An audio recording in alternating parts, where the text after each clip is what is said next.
GNR భక్తి ఛానల్కు స్వాగతం. మనం కంచి కామకోటి పీఠాధీశ్వరుడు నడిచే దేవులైన శ్రీ శ్రీ శ్రీ చంద్రశేఖరేంద్ర సరస్వతి మహాస్వామి వారి దివ్య మహిమలను తెలుసుకుంటున్నాం.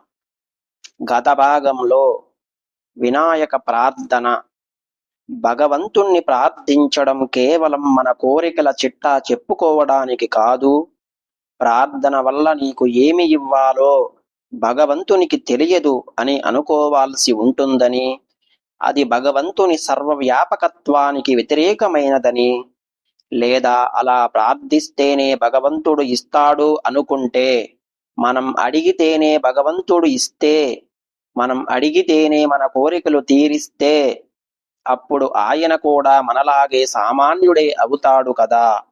సర్వవ్యాపకుడైన పరమేశ్వరుడు అందరి యందు, అన్ని భూతముల యందు అంతర్హితుడై ఉంటాడని, అందరి మనస్సులు ఆయనకు తెలుసని, మన హృదయాంతరాలలో ఉన్న బాధని మనం ప్రార్థన రూపంలో దేవునికి నివేదిస్తే అప్పుడు మన మనస్సు తేలికపడుతుందని, ప్రార్థన భగవంతుడు నిర్ణయించిన దాన్ని మార్చడానికి కాకూడదని, నిజానికి అలా ప్రార్థించకూడదని, మనలో ఉన్న కల్మశాలను తొలగించుకోవడానికే మనం భగవంతుణ్ణి ప్రార్థించాలని మహాస్వామి వారు చెబితే నిన్నటి రోజున మనం తెలుసుకున్నాం.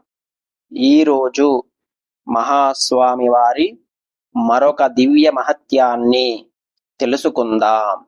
మహాస్వామి వారి మరెన్నో దివ్య మహిమలను తెలుసుకోవడానికి జిఎన్ఆర్ భక్తి ఛానల్ను సబ్స్క్రైబ్ చేయండి. చేసిన వారు లైక్ చేసి షేర్ చేయండి. శ్రీ మహాగణాధిపతయే నమః. శ్రీ గురుభ్యో నమః. శివాయ గురవే నమః. హర హర శంకర జయ జయ శంకర. కంచి శంకర కామాక్షి శంకర. కంచి పరమాచార్య మహిమలు. మహాస్వామి వారు ఎలా ఉన్నారు? ప్రొఫెసర్ రాబిన్సన్ అమెరికాలో ఉన్న సౌత్ కరోలినా విశ్వవిద్యాలయం అధ్యక్షుడు. ఆయన గ్రీకు తత్వశాస్త్రంలో దిట్ట. అమెరికాలోని కొన్ని విశ్వవిద్యాలయాల నుండి వివిధ శాఖలకు సంబంధించిన ఆచార్యులు ఒకసారి చెన్నై వచ్చారు. నేను రాబిన్సన్తో, మీరు ఒకమారు తప్పకుండా కంచి వెళ్ళి మహాస్వామి వారి దర్శనం చేసుకోవాలి అని అన్నాను. అంతే, అతని కళ్ళు ఆనందంతో వికసించాయి. ఆ రోజే అతను కంచి యాత్రా విశేషాలను నాకు చెప్పాడు. అందరూ చిన్న చిన్న గుంపులుగా కంచి మొత్తం తిరగడం ప్రారంభించారు. కానీ వారికి శంకర మఠం కానీ పరమాచార్య స్వామివారు కానీ తెలియదు.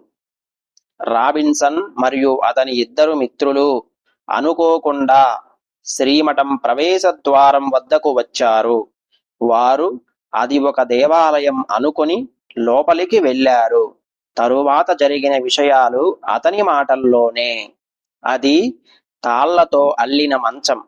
దానిపైన చాలా వయసైపోయిన వారు ఒకరు కూర్చొని ఉన్నారు. వారి చుట్టూ చాలా మంది జనం ఉన్నారు. మాకు ఏమీ అర్థం కాలేదు.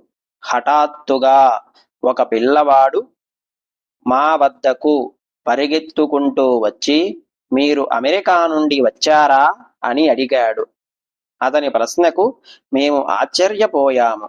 ఎందుకంటే అక్కడ ఉన్న ఎవరికీ మా గురించి తెలిసే అవకాశమే లేదు. మేము అతనితో అవును అని చెప్పాము. తరువాత ఆ అబ్బాయి వేసిన ప్రశ్న మమ్మల్ని సంభ్రమాశ్చర్యాలకు గురి చేసింది. మీలో ప్రొఫెసర్ రాబిన్సన్ ఎవరు? అతన్ని తీసుకురావలసిందిగా మహాస్వామి వారు నన్ను ఆదేశించారు అని చెప్పాడు అతను. నేను మహాస్వామి వారిని దర్శించుకున్నాను. వారు నన్ను దగ్గరగా కూర్చోమన్నారు. అంతే, నాకు బాహ్య స్మృతి పోయింది. అక్కడి నుండి ఎప్పుడు బయటకు వచ్చానో కూడా నాకు తెలియదు. కళ్ళల్లో ఆనంద బాష్పాలు కారుతుండగా కంఠం గాద్గదికమై రాబిన్సన్ ఇక మాట్లాడలేకపోయాడు. ఇదే రాబిన్సన్ మే 1994న చెన్నైలోని అమెరికన్ ఎంబసీకి వచ్చినప్పుడు డాక్టర్ పద్మా సుబ్రహ్మణ్యంకు ఫోను చేసి మహాస్వామివారు ఎలా ఉన్నారు అని విచారించాడు. మహాస్వామివారు విదేహముక్తులయ్యారు అని చెప్పగానే ఆ రోజు జనవరి 8 లేదా 9 అని అడిగాడు. నీకు అంత ఖచ్చితంగా ఎలా తెలుసు అని పద్మగారు అడిగారు. రాబిన్సన్ ఉద్వేగంతో ఆ రోజు మహాస్వామివారు నాకు సాకార రూపంలో దర్శనమిచ్చారు.